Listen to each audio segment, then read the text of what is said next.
All right, so we're back to our fourth, back up here, and this should be our fourth segment going through the artist manual, and it's picking up where we left off at the requirements page.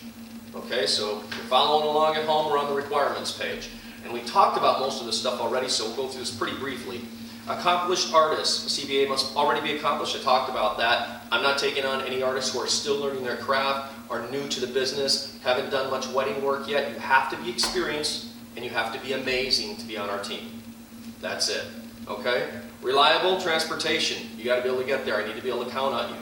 And a big part of the reliability part is the fact that you are responsive to emails, responsive to my communication, because I have a lot of artists to choose from, and ultimately, I'm going to go with the artists that are being responsive and the ones I can count on. Internet access, because most everything is done online. Mobile devices and credit card processing, that's kind of a given these days now. Everybody pretty much has one. But we do our credit card processing on location. You'll need a smartphone, okay? So, I talked a little bit about this earlier. Once you join our team, you'll get an email from us that asks you to sign up with the Square app. You may be familiar with this already, and you may have it already. But even if you have it, you still have to sign up with me. If you don't have it, you'll get an app that shows up on your smartphone. They will mail you out a little card swiper that you clip into your smartphone, which allows you to take credit cards and process payment. If you already have a Square app, it's important that you sign up with me, because then what happens when you sign into your Square app, you'll then have a choice to either be working with your bank or with the CBA bank. Therefore, when you swipe the card, it's dictating if the money's going into your bank or the CBA bank. And when you sign up with me, it goes into the CBA bank. Okay? So you'll get your Square card reader. You see the picture of it on here? Okay. You'll get your Square card reader, and this only applies if you go on a job and they want to add services the day of that weren't already on the schedule. Anything that was on the schedule has already been paid for. You don't have to collect. But if they want to add services, you have to collect payment for it. We only take credit cards by swiping them this way, or cash. But the bottom line is, don't do a service without getting some form of payment, because I can't pay you for it if you didn't get it. I'm asking you, don't take checks, and make that clear before you do the service, so you don't get stuck having to take a check, because if that check doesn't clear, neither one of us gets paid. And the bottom line is, I don't like dealing with checks. So don't take checks. In regards to some of those add-on services that I talked about earlier, that I don't take a real commission, I just take a credit card processing fee. Those services are these: hair extension placement, any airbrush service, tattoo cover-up or airbrush foundation, and lashes. Because I don't really take a commission on those, you can negotiate price on those any which way you want to. So if you're on a job and you add airbrush, you add lashes, you can actually charge whatever price you want to. So if you want to charge $12 or $10 just because it's better than no dollars, totally fine with me. And at that point, you can take any kind of payment you want. You can take cash, you can take a check, you can take a credit card, you can just take it directly. You don't even need to run it through me, because I don't need to take a piece of that. You can take a goat in trade if that's what you want. I don't need payment for those services. Okay?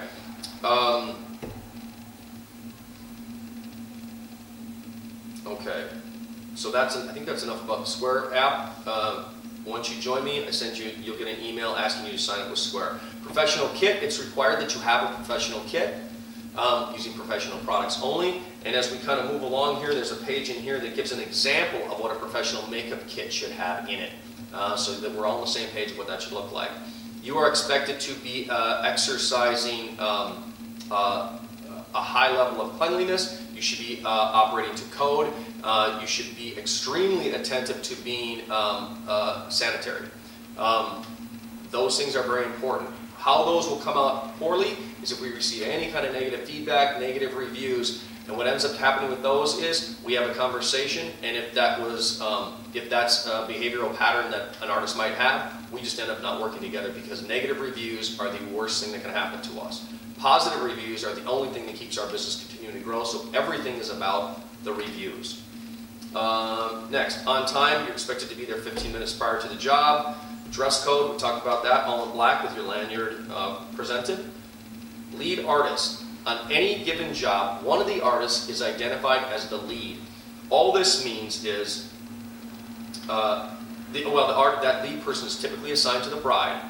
But the reason we do this is I want one person that if there's any kind of discussion between artists about a concern that's happening or a decision that has to be made and we're not on the same page, the lead makes the decision, and you've got my 100% support. It just allows the bureaucracy of it all to just wrap up real fast. So if we're unsure about how to deal with a client challenge or a client issue while on a job, the lead makes that call. The other thing I ask is that when you're on a job, anything happening in a room that you're working in as opposed to a room that other artists are in, and something goes south or a bridesmaid is crying about something or upset about something, please let the lead know so the lead has all the information. So that one point of contact knows everything that happened that day that might be important and can communicate it to me. So just keep the lead all informed. Any decisions that have to be made that are questionable between artists, the lead will make those decisions. And that's kind of the only reason for the lead. If you have a preview service scheduled, the lead is responsible for taking lead on scheduling it. And we get into how a preview service works here in just a minute. But the lead is responsible for coordinating the preview service. Okay?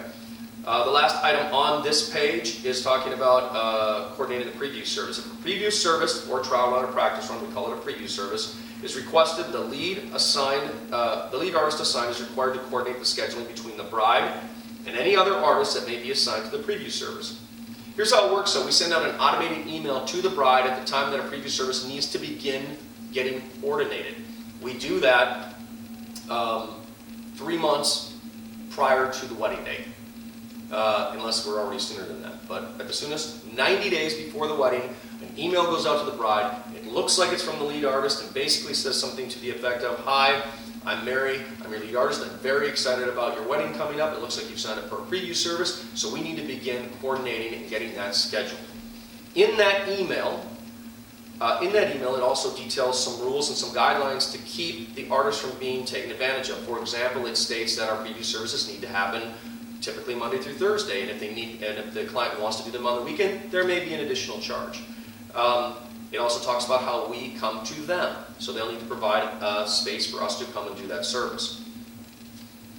What's key to this is that when that email goes to the bride, the lead artist will get blind copied on the email. Therefore, the lead artist knows, oh, I'm now talking to the bride.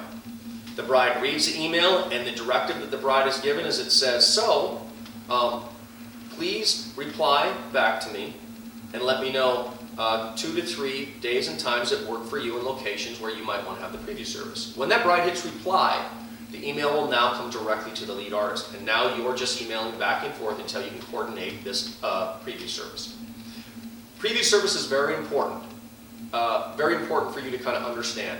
And the key to the preview service is that once you go back and forth and set the time and date and location, the lead artist must log into the event, click the tab that says preview service, and fill in the information of where and when and what time. This is oh so very important. Once you do that and hit submit, it not only sends a confirmation to the bride, so you're all on the same page on what you decided, it also tells the bride she needs to pay for the preview service now. If this doesn't happen by the artist, you may end up going to that preview service, doing the job, and we never got payment for it. Okay? So the real key to the lead setting up the preview service is that you document the information in the account immediately. Okay? That allows the email to go to the bride to say, hey, you've got to pay for this. And at that point, there's a flag on my end that says it's been scheduled, and I need to get payment from them, and I can keep an eye on making sure they pay us. But if that lead artist never puts it in there, I never know that you scheduled it, I never know that they need to pay us, and then I never know if they didn't pay us. And then we don't get paid. Okay, so the lead artist fills in that information. The one key thing to note is that when the lead artist goes in and fills in that information, if the preview service is actually going to be like the next day, or even 4 days from now, it's important that you give me a call or text me or email and let me know, hey, I've got a preview service coming up right away. It allows me to keep an eye on and make sure that that client, that bride, pays for that preview service before you go there. The way you can tell is that on your account page, the first thing you see is the listing of your different events, and there's a little rectangle box that changes colors based on what state the preview service is in. If you ever go to a preview service and that box isn't green, you shouldn't be going yet. Okay? Once you get set up in the system and you see your account page, that'll all make sense. Anytime you get set for a preview service, the very first time you get a job that requires a preview service, just connect with me and we'll walk through it together. So the biggest takeaway there is, first time you get scheduled a job with a preview service, connect with me and let's walk through it together so we don't miss anything. Okay, so that's it for the requirements page. Okay, we're going to move on to the CBA provided tools. So we're at this page right here. We'll go through this really quickly. CBA email address. We used to provide you with an email address. Going forward, we're just going to use your email address. You don't have to worry about that one. We just use your email address, your mobile phone number. We put it in your profile, and that is attached to your name and last initial. First name, last initial.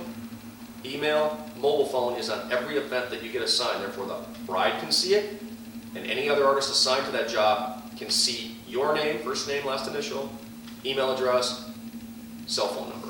Okay? You'll get an ID badge and lanyard. You'll get business cards, as I said. We'll get these mailed out to you once you get set up with us.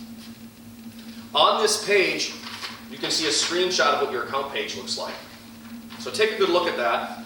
And those are those colored tabs I was talking about. So again, they're different colors, and they'll be next to the name of a bride.